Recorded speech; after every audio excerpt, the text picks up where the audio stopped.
The 2023 harvest was a very interesting one. We started off the year by having everything really late.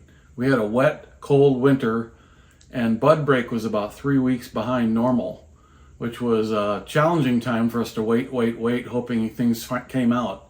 They finally did, and they started to come out, and we had the coldest day in Cochise County's April history. On April 11th, we got down to 21 degrees. We were concerned that we lost everything. But somehow the grapes made it through. It did impact our yields, but we did get a crop.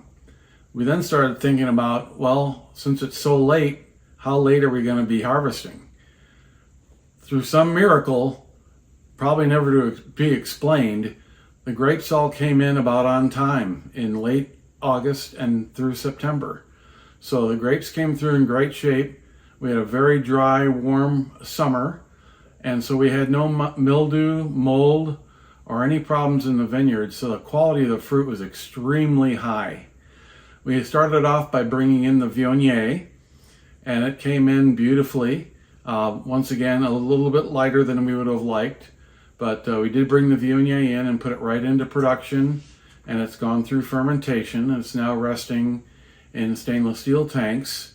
Next, which is a little bit different, we brought in the Syrah. And the Syrah came in, once again, beautiful fruit, a little bit lower than we'd hoped, but it's already fermented and in the barrel. And then came in the Grenache, and we picked the first half of the Grenache early with low sugars and bright acidity to develop a rosé of Grenache. The rosé of Grenache went through fermentation, and it's completed as well. Then following that, we picked the remainder of the Grenache at a higher sugar level, and it will be our dry, red, full-bodied Grenache. Finally, we brought in the Petite Sirah. The roadblock Petite Sirah came in early, and it was much riper than the building block for some reason this year. So it was picked a little bit earlier than normal, and it's already gone through fermentation. Then we picked the second half in the building block, and it's gone through fermentation. Then we picked a little bit later, just last week, the final rows of the building block Petite, and they are currently in fermentation. So this year was a challenge, but overall the fruit quality is super high.